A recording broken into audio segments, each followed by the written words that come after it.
The data science world is an unbounded world. You could spend forever, and some data scientists do, chasing all kinds of things that really aren't relevant to the problem I'm trying to solve. We need guardrails. So I know not only what I need to be looking at, but also what I don't need to be looking at. Today's guest is known as the Dean of Big Data. Bill Schmarzo has over 30 years of experience in advanced analytics, BI, and data science. He teaches as a professor, but also by writing books, because he's the author of 4 books on data and data science. I believe that learning is maybe even more important than knowledge. That is, the knowledge you have isn't as important as what you're learning today. Today's episode, you're going to learn the difference between data-driven and value-driven, and also how to create a data culture. Everyone talks about it, but what does it mean and what are the practical steps to get there? Also, we talk about the impact of generative AI on data science and how to understand the business better, to build relationships with stakeholders with better outcomes with data. I love this conversation. I always learn new things when I speak with Bill, and I hope you enjoy as well. We speak a lot about the human side of data, which is the credo of MindSpeaking. So I hope you enjoy today's episode. Hey Bill, good to see you again. Hey Gilbert, good to catch up again. Yes, definitely. Definitely. I'm looking forward to this conversation. We've been speaking in the past, and online you're most known as the Dean of Big Data, correct? That is correct. But yes. If I need to describe you, despite all those decades of experience, you're also a student, a lifelong learner. That's also how I would call you. Always taking notes in every call, every single opportunity and interaction is a moment to learn.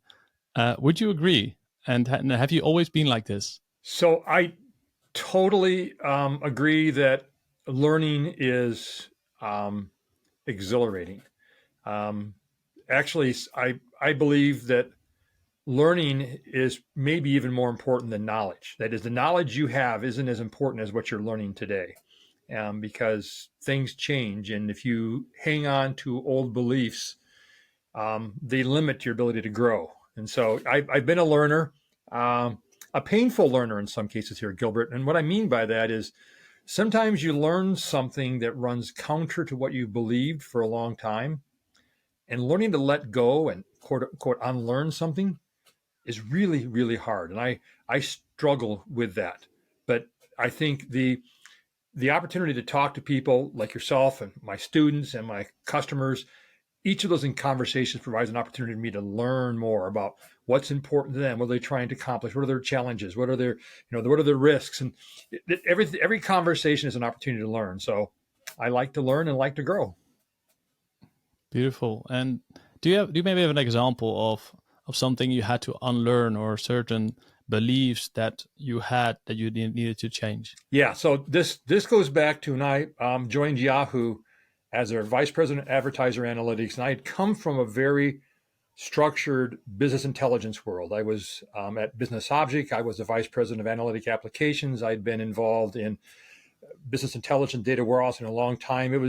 That's a very structured sort of how you approach things. You define requirements, you find all the questions people are going to ask you, you build a dimensional model, fairly structured, and then boom, there you have it, right? And there's the very structured nature of it was something that whenever I talk to a customer, I'd always be building dimensional models in my head. So you need to have this dimension, you need to have that. So it was great, right? So I go to Yahoo and I realize that the focus isn't on the questions people are asking, but it's on the decisions people are trying to make. And unlike BI, where you define the requirements for success, in data science, you discover them. And so the methodology and approaches that I had learned in the BI data warehouse world didn't work in the data science world. It was highly failure driven. I mean, imagine building a data warehouse that fails. Well, you're out the door, right? But in data science, many of my tests, explorations, ideas, they're going to fail. Right, it's a very different world. So I got to be honest with you, I really struggled with that and had to unlearn dimensional models, for example, and change my focus from understanding and defining questions or capturing questions that I would use to build the dimensional models to understanding the decision you're trying to make and the process to identify those variables and metrics that might be better predictors of that decision. So it required some technology changes, mindset of how I talk to customers really had to change dramatically. But what it unleashed for me, Gilbert, was a direct line of sight from how I could use data to create value. And I never had that in the business intelligence world. Yeah, and that shift to value is something you keep on preaching, right? You share that often, how important that is to not think just about being data driven, but actually being value driven. Can you talk to us about that? Yeah, I in our industry, Gilbert, it's really easy to fall in love with technology, and we're seeing this now with the generative AI stuff, right? It's fun that I can make it draw really cool graphics. I can do a graphic of me looking, like Indiana Jones. It has a really great picture. I can make it do rap songs for me. It's great at doing research and finding things for me. We get infatuated with the fact that it can do this, but why? Why am I mean, yeah, fun and learning is good, but there's got to be some reason why we're doing this. And ultimately, we're all trying to figure out how do we use these new technologies, which are basically just tools to create new sources of value: customer, product, service, community, environmental, ethical value, right? It has to start with the value conversation. You can't start with a hammer and build the Eiffel Tower. You got to have a plan for what you're going to build and figure out what tools. I'm going to use hammers here and screwdrivers here, and I'm going to use other things here. But we get infatuated with technology by starting with a tool. We're going to start with AI. Well, we're not even sure what AI means, by the way. You can get into a lot of debate about what does AI mean, when the real conversation needs to start with our stakeholders, both business, internal, external, customer stakeholders, partner stakeholders, employee stakeholders, and understand what are their desired outcomes? What are the key decisions they're trying to make? What are the KPIs and metrics against which they're going to measure decisions and outcomes effectiveness? If I have that as a foundation, now I know, I might need these data sources. I might need these tools. I might need these analytics. I might need this kind of training. I might need this kind of stakeholder, right? Now I've got the ability to pull together the components that allow me to actually drive value for that particular stakeholder around the problem they're trying to solve. What do you think is the reason why people struggle with this, especially people working in technology and data? What makes them so technology minded and less focused on the people or business side? I think it's because it's so easy to get enamored with the technology. It's like the first time I saw a neural network operating, and it could look at a bunch of X-rays and detect cancer cells and tumors and such. I was blown away by how, through more and more training, how accurate it became. And I kept thinking in my head, imagine trying to write an if-then statement that did that. If it's this, if it's that, then this, if that. It would be nearly impossible in a structured fashion to be able to look at a photo, for example, and determine, is that a dog or a cat? Another common, right? Well, if it has four legs, well, sometimes dogs and cats only have three legs, right? It depends, right? But by the way, they both have four. To me, what the technology can do becomes so impressive. We get it, and again with Gen AI, same thing. It becomes so impressed that it's like making a dog walk on its hind legs. It's really impressive, but I wouldn't want that dog to bring my beer to me, right? Right. So we need to embrace our stakeholders, understand what they're trying to accomplish, their journey. If we think about it from a design thinking perspective, the journey that they're on and the decisions and the impediments and such, and then think about this. I just got a brand new tool. I got a really super hammer, right? Better than a hammer. It's like a combination hammer saw, and I can now use that to solve problems that I couldn't previously address. But I better understand the problems first before I figure out how I'm going to address that. So I think it's really natural for us, not just as technologists, maybe more so but as humans, to get really infatuated with the newest, latest gadget. We are just gadget heads. We just love new gadgets. It's kind of how we've evolved. And so unfortunately, we get infatuated with the gadget and sometimes don't think about how can I use that gadget to create value and do good. Right. Yeah, LinkedIn was overflowing in the last months about ChatGPT and how impressive it is. And of course it is very impressive. I could not have imagined that it would go so quickly. but it goes very quickly. And what is fun about it is that it shows some new possibilities. And from my perspective, with the rise of ChatGPT, for example, technical skills also become less important. Would you agree with that? Totally, totally. Let me give you a real world example here, Gilbert. So I'm in the process. I have this thinking like a data scientist methodology that I built out over the last 15, 20. I mean, I've had it forever, it seems like. And I'm constantly tweaking and refining it. I use it as it's part of my class I teach at the university level. I use it with clients when I engage with them and they're trying to figure out how do I get value from my data. And after I finished this last book, I was curious, what could I do to integrate Gen AI into my thinking like a data scientist process? That is, if I have that kind of a research assistant who will work forever for me, never gets tired, and by the way, is free, what could I do to a methodology if I had somebody like that coupled with me? And so I've gone through this journey and I'm still in the journey and it's exhilarating, but I have found that I can consolidate a couple of steps. Like one of the steps in my methodology used to be step 5 was identify data, and step 6 was figure out from the data, given the use case you're going after and a decision, what analytic scores you want to build. Well, I can feed, because of everything I've captured in all my design canvases, I can feed that into Gen AI and say, what kind of analytic scores should I be looking at? What analytic algorithms should I use to build those? Why those analytic algorithms? And, oh, by the way, write me some pseudocode on how I would do this. It was like, I mean, I could never have done that, right? And it just cranks it out. And not only does it crank it out, you can say, well, can you make this more understandable? Can you do this? What if I wanted to change? So you get into this, I talk about sort of embracing your inner Socrates.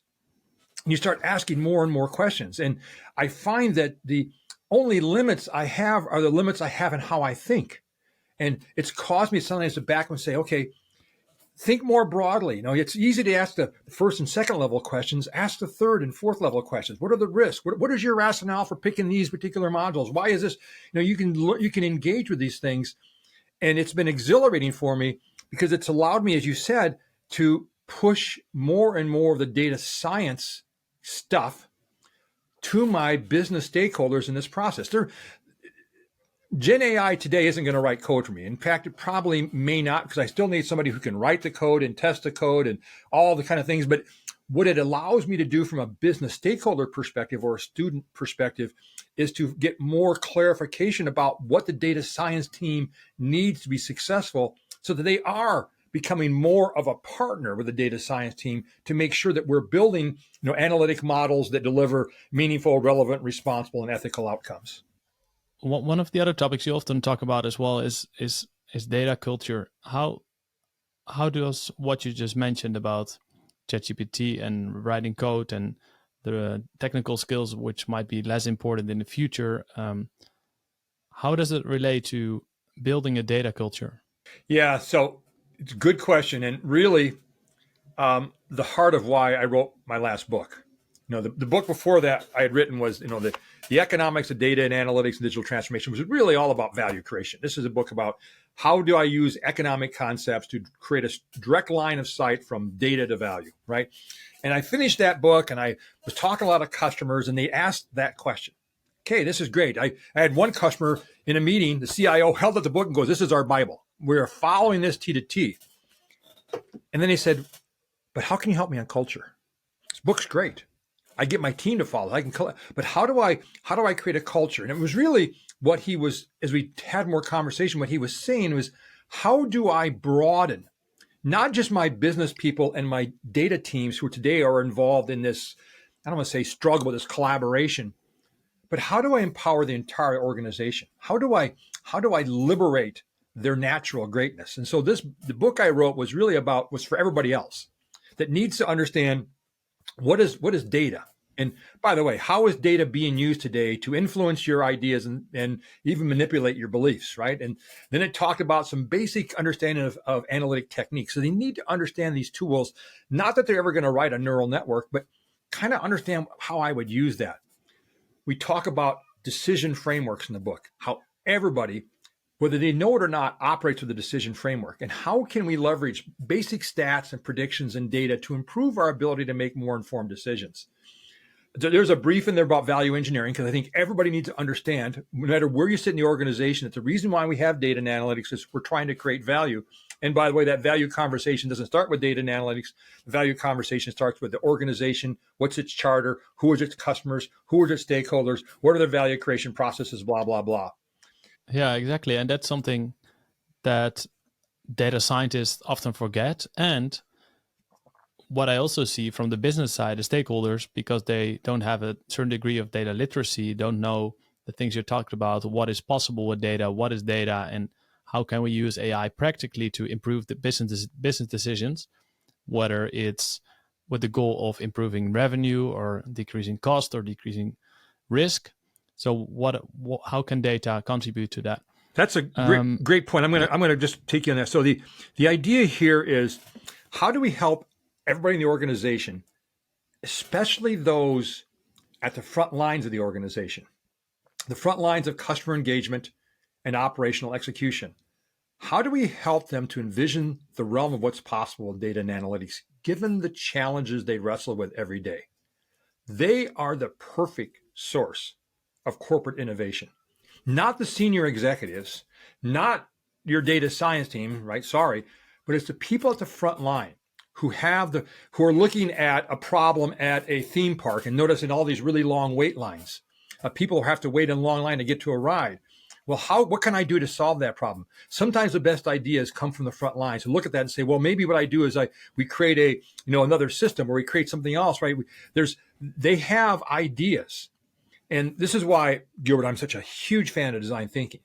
Because one of the underlying principles of design thinking is that all ideas are worthy of consideration. Get lots of ideas. Because if you don't have enough ideas, you'll never have any breakthrough, right? You got to have a lot of mind opportunities before you have any breakthrough. And so I think part of the opportunity and part of the challenge organizations have, the opportunity, is if you can create that AI and data literacy throughout the organization that envision the realm of what's possible, you can unleash that natural curiosity and innovation that's buried inside of each and every one of us. Exactly. I can feel your words and I can see your enthusiasm.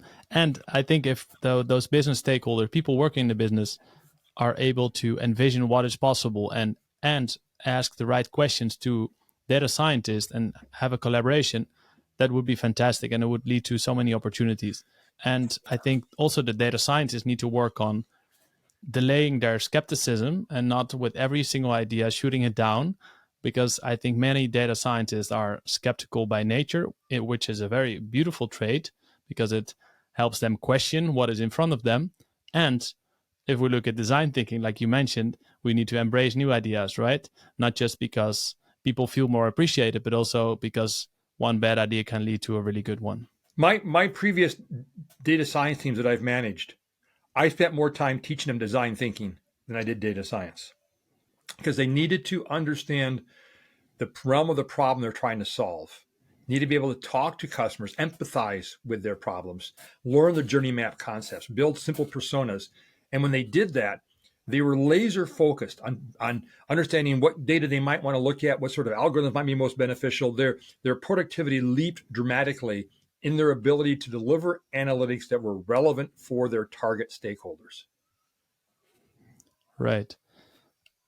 We talked about asking the right questions, right? Also from the data side, how in terms of data science, but also in learning in general, how do you think we can develop such a skill to be better at this Socrates mindset, to improve that? How do you think we can do that? I think we embrace our inner 5-year-old, right? Why? We keep asking, why is that important? Why do you say that? Why do you think that? Why? You think about, how a little kid will just batter you to death with the why questions. Why are we going this? Why are we doing that? I think questioning is the ability the Socratic method, which I like about it, it helps you to think more broadly. So you're challenging what's in front of you, which is really critical as we're developing, Gen AI prompts, for example. It's what I found in my little lesson is that the quality of my insight I'm getting from my Gen AI tool is totally tied to the quality and curiosity and creativity of the prompts I give it. I've started to embrace the 5-year-old attitude. Right? It'll give me an answer, and I'll say, "Why is that important? Why do you think that way? What's your rationale?" And just keep asking deeper and deeper questions. And the deeper you go, I find sometimes there are nuggets that pop out. Now, sometimes you get nothing, right? Sometimes you'll keep drilling and it just kind of gets lost and keeps giving you back the same answer. And sometimes you got to reframe the question, ask it slightly different. And all of a sudden a nugget will pop up. It's like, yeah, I was looking for that. That's great, right? And when I'm working with my Gen AI tool, I'm not looking to replace me. I'm looking to enhance me, to challenge me, to throw me a nugget that says, oh my gosh, I didn't think about it that way before, to help me think about and change my frame a little bit. So how do we ask the right questions? Go hang around a 5-year-old or a 4-year-old for a day, and you'll know exactly how to ask the right questions. Yes, definitely. I love the curiosity of children. And that also brings me to the next question, because asking questions is so powerful and so important to get business value from data. What I've heard in my training is that sometimes people say, some data scientists, they say, I ask a lot of questions already, but sometimes stakeholders get a bit annoyed with me because I ask all those questions, because I keep on asking why and digging deeper. Do you have any thoughts on how you can be digging, you can dig deeper without becoming an annoying person, and still keeping that relationship and showing that you have the same goal in mind? Well, I think part of the key is to make sure up front that the business person knows you're here to solve their problems and that you are an assistant to them and that you don't understand their business as well as them and never will. And the questions I'm going to ask you are for me to help me understand so I can find the right features, the right algorithms, the right data transformations to help you solve this. I do think there is a setup process up front that you need to go through. And we have a lot of users who have been trained on big operational ERP type systems. We asked them a zillion questions up front. We just battered them to death. And then we went away for a year or two and we came back with a solution and said, is this what you want? We saw this in BI, by the way. Here's my dashboard. Is this what you want? And they look at you like you got lobsters crawling out of your ears. Like, how am I going to use that? Right? So this idea that I can intensely engage with you, disappear, right? And start to drift and understanding my requirements versus your needs becomes further apart. So again, defining requirements up front is challenging, because while that worked for ERP systems where you defined the requirements for success, in data science, you discover the requirements for success. And so your stakeholders on this journey, and this is the reason why this thinking like a data scientist process, I believe, is very effective, is because right up front, you say, this is going to be a journey. We're not sure how we're going to get there, right? We know we're going to go over to this outcome. This is the outcome we're seeking. The path we get there, it's like Jason and the Argonauts. We're going to run into all kinds of evil creatures and monsters along that path. And you better have a good, strong, team with you as you navigate those things. But, this process will not be a straight line. I can't tell you that in 6 months, I'm going to have you an answer. It might take me a year. It might take me 6 days. I don't know. But we're going to go on a journey together. And you are an important part of that journey, because you're the person who's constantly telling us, are we going the right direction? Is this closer? Is this good enough yet? Understanding, for example, when is a model good enough? When is the outcome from a model good enough? Is a determination that cannot be made by a data scientist. It has to be made by a business stakeholder who understands the problem they're trying to solve, understands the value of that problem, but also understands the costs of being wrong. So maybe a model that has, 75% accuracy, 90% not good enough, right? Because the costs of being wrong, if I'm in the healthcare space, the costs are too wrong. If I'm in doing digital marketing, heck, 75% is probably great. I'm going to dance around. But I'm in the healthcare space, 75% means there's people dying. That's not acceptable. And so again, making sure right up front that the stakeholders in this process understand the process, understand that we're going there together, and that they understand this process is going to be a learning process. We're going to learn together as we navigate this. But the users are the ones who ultimately are the ones who say, yes, that's actually good enough, given the problem I'm trying to solve and the cost of the false positives and the false negatives. Yeah, so they should be having the final say, and not just the final say, but also the intermediary say of what is going to happen, right? They need to drive the direction. Yeah. And another advantage I see of this approach is that you also get their buy-in, right? They feel more connected to the end solution. And one of the little stories or frameworks we use in the training is the IKEA effect. I'm not sure if you're aware of that. No. So the IKEA effect is a psychological concept. So maybe you've bought something at IKEA the I last have. years or Yeah, decades. many Yeah. times. Yes. Yeah. And then was it something that you assembled yourself? Was it a table or what Yeah, I was it? assembled myself poorly, but yes, I did assemble myself. All right. And how did you feel afterwards after you assembled it?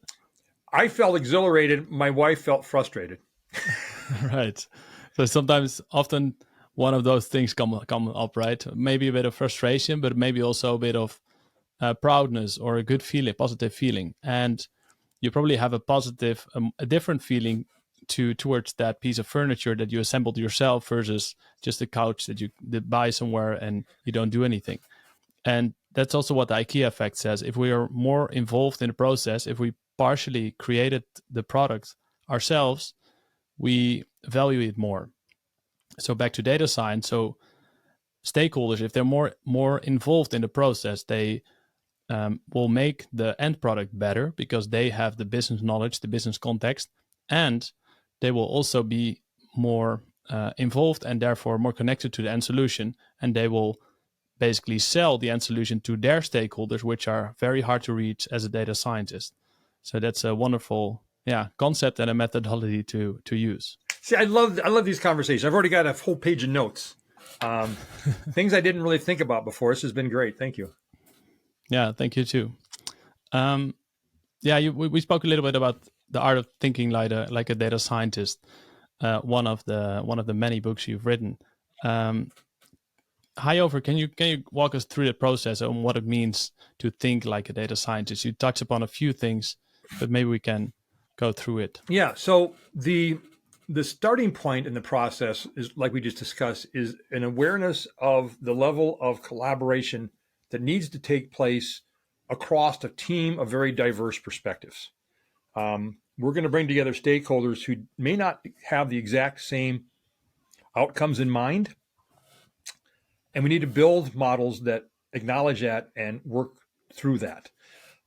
So the most important two steps are the first two steps. First is understanding the problem we're trying to go after.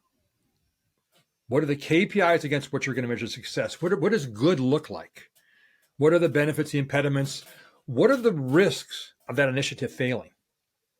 Right? What happens if this thing doesn't fail? Right? If it fails, what are the ramifications? And the other one that I've added most recently because of the AI conversation is a whole panel on the unintended consequences. Do we spend enough time thinking through all the things that can go wrong? And that one scares me. That panel really scares me. Let me come back to that panel in a second. So if I have these panels and I have all these things, I can then go through a process to ask, do you have KPIs and metrics to monitor and manage each one of those points you've written up? Because if you said this is a risk of failure and I don't have any KPIs to measure it and monitor it, I mean, it's a crapshoot, right? Same thing with unintended consequences. And so what happens by going through this process, the number of KPIs and metrics you start looking at expands pretty dramatically, which is what we want. We want a broad, holistic, healthy AI utility function eventually. Let me double click on that unintended consequences. As humans, especially as human leaders, we tend to make decisions that we think are right, but don't seek out feedback from others about unintended consequences. So you might call that the Bay of Pigs groupthink effect, right? They don't think through all the ways that things can go wrong. And the problem is identifying all the ways that things can go wrong requires empowering the front lines to know what you're trying to do and have them say, if you do that, that's great, but you have a probability of you could turn off these customers. You could have this sort of a negative impact on the community from a traffic perspective or whatever it might be. So capturing all those unintended consequences and thinking through them becomes critical because we know with AI, especially using AI like reinforcement learning in particular, This thing will learn and adapt billions of times faster than humans. And it'll make decisions and take action, sometimes with minimal human intervention. So we have to think through that. So that's step one, is do you really understand the problem you're going after, all the risks, all the potential and unintended consequences, and do you have KPIs and metrics in place against which to measure all that? Okay. That's not a half-day exercise. That's not a show up and throw up exercise. That takes a lot of work to make sure you're clear on the problem you're trying to solve and you've holistically assessed it. The second step then is you bring together all the stakeholders who are impacted by that initiative, and you ask them, what are your desired outcomes? What are the key decisions you have to make to support this? What are the KPIs and metrics around which you're going to measure outcomes and decisions effectiveness? Now you're capturing a whole new set. It's kind of like that 5-year-old. Now I've taken it down a level. And the KPIs identified at step one now either get validated, thrown away, or more likely expanded. Because now I'm looking through a diverse set of people who don't necessarily see things the same way. That's good. Because from diversity of perspectives, from conflict and friction comes innovation. And you know this well, Gilbert, is that the transition of the mindset from I can either do this or this to a mindset of I need to do this and this. I need to build AI models that know how to make those trade-off decisions that we as humans are forced to make every day. And thinking that we're building with AI optimization routines is wrong.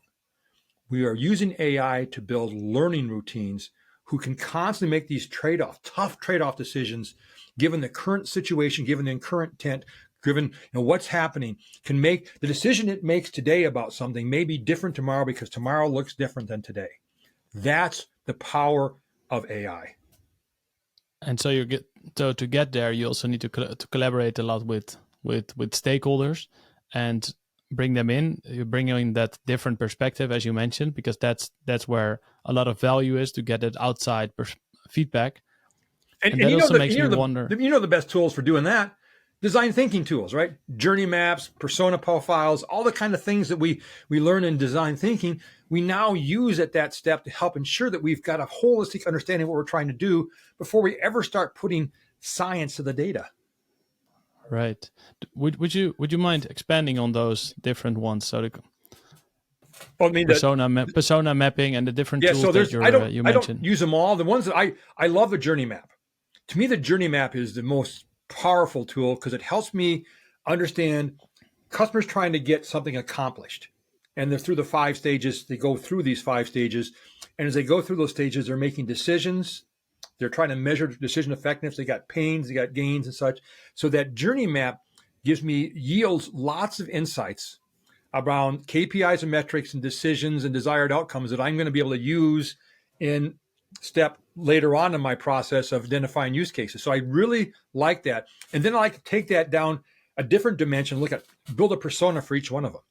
What do they look like? What do people look like? What are their backgrounds? Where do they come from? What are their aspirations? So I really start to embrace that empathize concept. So persona maps, personas, profiles, and journey maps are 2 of my favorite tools. There's other you folks who are really much more steeped in this know other tools as well, which is why whenever I do a project, I like to have a design thinker on my project, because good design thinkers they're like Tom Hanks in the movie Big. They're not afraid to raise their hand and say, I don't get it. Why aren't we doing this? I don't get this, right? My good friend John Morley, who's one of the best design thinkers I've ever worked with, who worked on my staff with me, was constantly challenging me to think more broadly about how I was using design thinking techniques at that second step of the stakeholder process to make sure I really understood what they're trying to accomplish. Because the more I understood there, when I got to the data science heavy lifting part, the more we knew what to do and what not to do, right? We basically took an unbounded problem and we put, guardrails, not railroad tracks, but guardrails around it so the data science team could do all their exploration within that bouncing. And we weren't jumping off the cliff trying to explore things that made no sense, because the data science world is an unbounded world. You could spend forever, and some data scientists do, chasing all kinds of things that really aren't relevant to the problem I'm trying to solve. Not to put down data scientists, mind you. I've been there, done that, right? We need guardrails. So I know not only what I need to be looking at, but also what I don't need to be looking at. I can take off part of this untethered world and get more focused. A few years back, McKinsey published an article, white paper about analytics translator. I'm very curious to hear your opinion or your view on that role, because so for listeners who have never heard that term, analytics translator is kind of a role in between data science and the business, who translates the business problem to the data scientist and then back to the business. What's your view on this? Do you think this is the solution, or should the data team talk directly with the business stakeholders? What is your view here? So let me give you an answer. Let me give you a backwards way to answer that question. My mother-in-law, who recently passed away 10 years ago, went to a care facility, really nice care facility. And the care facility started doing more and more stuff for her. They cooked for her, they cleaned her house, her room, they vacuumed, they delivered this. And I watched slowly some of the capabilities. I watched my mother-in-law atrophy because somebody else was doing her job for her. And she lost skill set. She stopped going out and working in the garden. She was a marvelous gardener. She was a tremendous cook. I put on probably 5 pounds every time I went to visit because she made such great desserts and pies and such. But all these skills atrophied because I had somebody else doing for me. Let's talk about the analytics translator. I don't want somebody else sticking in the middle between me, whether I'm in the business, or me and the data science team. Because if I add that person, I believe you're going to see atrophy. The business person is going to say, well, that's, the translator didn't get it right. And the data science team is going to say, well, the translator didn't communicate it right. No, I'm not playing a game of, with the lines and the cones and telephone tag, right? The telephone game. No, I want those people talking directly. I want the business people to understand where and how to use analytics on their own. We're going to have to train them to use analytics to make more informed decisions, right? You could argue that Gen AI becomes that analytic translator. That's okay if it's just an aid to help you, but I cannot abdicate away my responsibility to own that ultimate decision, and I can't afford to blame someone else when I make a bad decision. So I'm not a fan. So you're really fond of this mutual responsibility and both being accountable for the end result. Yeah, and at the heart, that's the key, because empowerment, to be empowered means that you own it, right? When you own it, when I own my mistakes, that means I'm in control of it. One of the problems I see being made in society, I had this long discussion of this with my children when they were growing up. I said, the minute you blame someone else for your success, you've handed them control of your own future. I want to own. When I fail, I want to own it, because I know if I own it, I can fix it. So I don't want to abdicate that ownership. I don't want to abdicate my empowerment to somebody else. I want to own it, because that's the only way that I'm going to grow and be successful. Beautiful. And I think there's a lot of power in taking that power, taking that initiative, and being responsible for all the decisions you make. And I love that you touched on decisions earlier, talking about customer decisions, right? Because that makes me also think how important it is as a data scientist to learn about human behavior, not just about communication with stakeholders and with your teammates, but also when it comes down to customers in general for the business, you also need to understand their decisions and their gains and pains, right? If this is so important, why is it not a bigger element or bigger part of the data science education nowadays? I'm going to blame me. I want to own it. I think that those of us who have these kind of experiences are obligated to make sure this word gets out, that we share, we give back, we mentor. The reason why I write books, you don't write books, you know this, right? You don't write books to get rich, right? You write books because you have a deep sense of wanting to give back. That's why I teach at university. That's why I do lots of lectures, and because I feel this strong obligation to give back. So how do we change the culture?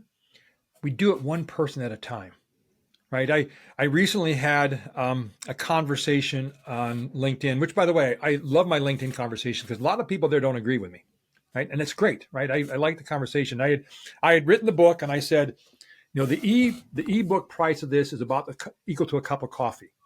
If you're an executive in an organization, would you buy everybody in your company a cup of coffee? I mean, simple answer, you think, right? Yeah. And the person responded back saying that reading books isn't going to work. People aren't going to read books. And I thought about that, which I thought was a greatly overly generalized statement. And the guy was really smart, by the way. I don't think he meant what he said. But I said, I still don't want to say no for them. Let them say no themselves. If they have the book and they don't want to read it, that's their choice. But why would I not give them the book and give them the chance to say yes or no? And I think that's, I think, is what our obligation here is, Gilbert, is to keep putting things out there, making it as simple as possible, repeating the message, embracing everybody, empowering everybody, and realizing that it's not up to us to filter what we think people should read. We want to provide all of it out there and let them decide as humans what they think is important to them. Yes, and it's a beautiful thing that there's so much out there that is available for free or for a cup of coffee. It's incredible for us educators, right? And you're a true educator, and I can only testify that you're really a person who wants to give back, not just through your books, but also how much you've helped me 2-3 years ago when I started with MindSpeaking. So it was fantastic. Thank you for that help. And if we talk about books, then it makes me wonder, because you have a very busy job. I mean, you have like 4 jobs and you write books. How do you do that? Because you recently published the AI and data literacy book, but you also published other ones in the years before. Next to everything else you do, what is your process? How do you do that? Um, well, I don't have a life, so that's probably my first clue, right? All the kids are out of the house, and so I get bored easily. I have found that I enjoy writing. There's a challenge to taking something that's really kind of complex and trying to get it to a point where you can teach somebody that. When I work with, and I teach my students in the class, I say, if I explain something to you and you don't understand it, that's on me. It's on you to raise your hand and say, I don't get it, Professor Schmarzo. I don't understand. But to me, what I think is an exhilarating challenge is to take concepts that are very complex on the surface and simplify them down to exactly this is what it's about. And so I really enjoy that, and that's why I know. So I'm up very early in the morning, way too early. Me and the deer and the foxes in my neighborhood are all running around the streets around 4:30 or 5. And then I go to my coffee shop and I work for a couple hours working on stuff. Then I have a real job, got to do real work. If I got to fly somewhere, then on an airplane I'm working, in a hotel I'm working, in the airport I'm working. It's just it's very fulfilling for me, and I hope that if I can maintain this mindset for as long as possible, that I won't experience atrophy that I see affecting so many other people out there, that I'm not going to settle for what I have today. And we talked before the broadcast. You asked me about my wife. So we've been married for almost 43 years. And, what about my wife really attracted me to her? Many reasons. I thought she was gorgeous, everything about her.